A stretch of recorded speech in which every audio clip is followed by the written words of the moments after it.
Renungan pada hari ini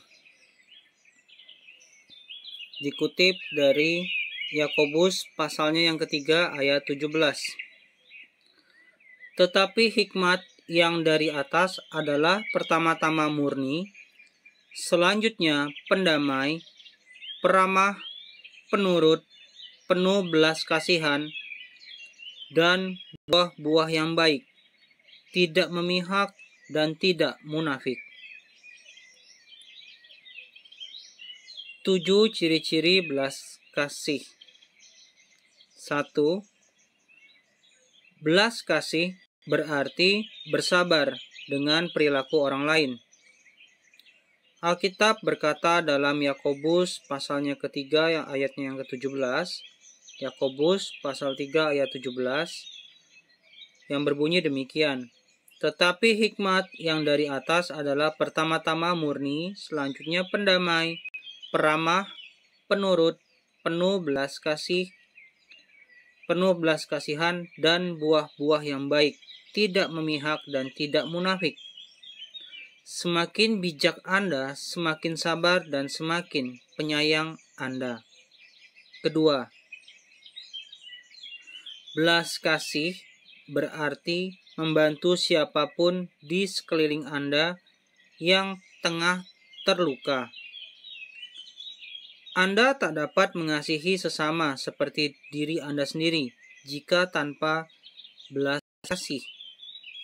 Di mana pada kitab Amsal ayat yang ketiga, Amsal pasal 3 ayatnya yang ke-27 mengatakan, janganlah menahan kebaikan daripada orang-orang yang berhak menerimanya, padahal engkau mampu melakukannya.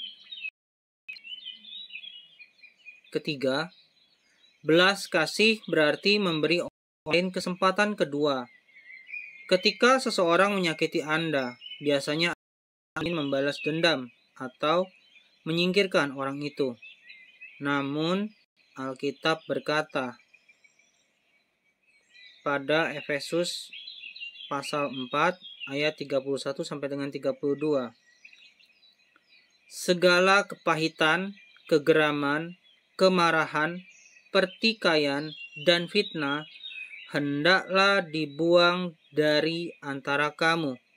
Demikian pula segala kejahatan, tetapi hendaklah kamu ramah seorang terhadap yang lain, penuh kasih mesra dan saling mengampuni, sebagaimana Allah di dalam Kristus telah mengampuni kamu.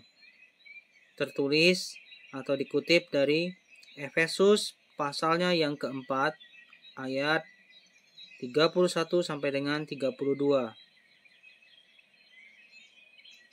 Yang keempat, belas kasih berarti berbuat baik kepada mereka yang menyakiti Anda. Belas kasih ialah memberi apa yang mereka butuhkan, bukan apa yang pantas mereka dapatkan.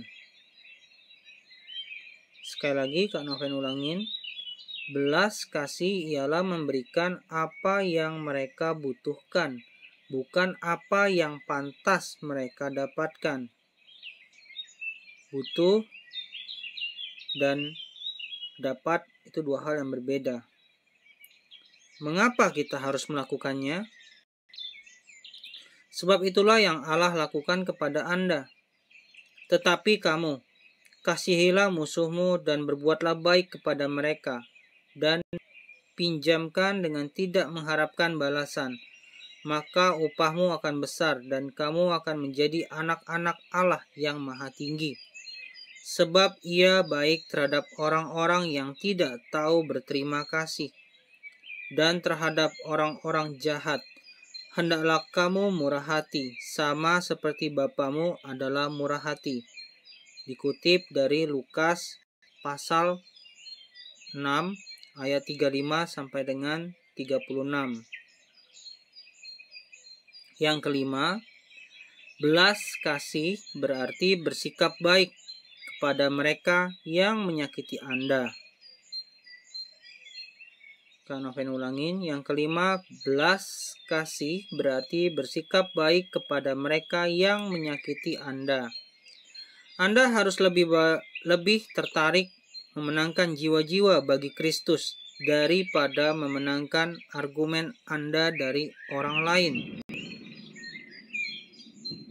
Yudas, kitabnya yang ke-1, Yudas cuma 1 ya. Yudas 1 ayat 23 yang berbunyi, "Tetapi tunjukkanlah belas kasihan yang disertai ketakutan kepada orang-orang lain juga, dan bencilah pakaian mereka yang dicemarkan oleh keinginan-keinginan dosa." Keenam, belas kasih berarti membangun jembatan kasih dengan mereka yang tidak dikasihi. Kak Noven ulangin. Yang keenam, belas kasih berarti membangun jembatan kasih dengan mereka yang tidak dikasihi. Ini yang saya sebut belas kasih yang terencana, karena Anda dengan sengaja membangun persahabatan dengan orang yang tidak memiliki teman, atau yang tidak diterima di tempat kerja, atau bahkan di masyarakat. Saat orang-orang Farisi mempertanyakan mengapa Yesus makan bersama para pemungut cukai dan orang-orang yang dibenci lainnya, Yesus berkata, "Jadi pergilah dan pelajarilah arti firman ini. Yang ku kehendaki ialah belas kasihan dan bukan persembahan, karena aku datang bukan untuk memanggil orang benar, melainkan orang berdosa." Dikutip dari Matius pasalnya yang ke-9 ayat 13. Matius pasal 9 ayat 13. Ketujuh, terakhir, belas kasih berarti menghargai hubungan di atas aturan. Kak Noven ulangin. Ketujuh, belas kasih berarti menghargai hubungan di atas aturan. Pada Roma pasalnya yang ke-13 ayat 10 mengatakan, "Kasih tidak berbuat jahat terhadap sesama manusia. Karena itu kasih adalah kegenapan hukum Taurat. Jika Anda ingin menunjukkan kasih, tempatkan orang lain di atas peraturan. Dahulukan kebutuhan mereka di atas prosedur yang ada. Tempatkan hubungan di atas peraturan." Sekali lagi Kak Noven tekankan, tempatkan hubungan di atas peraturan. Pilihlah kasih daripada hukum.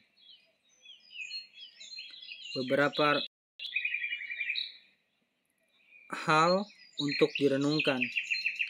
Yang pertama, mengapa seringkali kita lebih mudah tertarik memenangkan argumen daripada memenangkan jiwa-jiwa bagi Kristus? Kak Noven ulangi. Mengapa seringkali kita lebih mudah tertarik memenangkan argumen daripada memenangkan jiwa-jiwa bagi Kristus? Pertanyaan kedua, jika berbelas kasih berarti menghargai hubungan daripada aturan, apa yang perlu Anda ubah tentang cara Anda berinteraksi dengan rekan kerja Anda, dengan rekan komunitas Anda, dengan rekan komsel Anda, dengan rekan gereja Anda, dan bagaimana dengan anggota keluarga Anda juga? Renungkanlah hal ini. Yang ketiga, pada minggu ini bagaimana Anda dapat dengan sengaja menunjukkan belas kasih kepada orang-orang di sekeliling Anda yang sedang terluka. Yang ketiga, Kak Noven ulangin. Pada minggu-minggu ini, bagaimana Anda dapat dengan sengaja menunjukkan belas kasih kepada orang-orang di sekeliling Anda yang sedang terluka. Sebuah kutipan dari Rick Warren. Teladan kasih terbesar adalah Yesus sendiri. Yesus sudah terlebih dahulu mengasihi kita tanpa syarat, tanpa batas. Maukah kita juga mengasihi sesama seperti yang diteladankannya? Sekian renungan hari ini. Tuhan Yesus memberkati.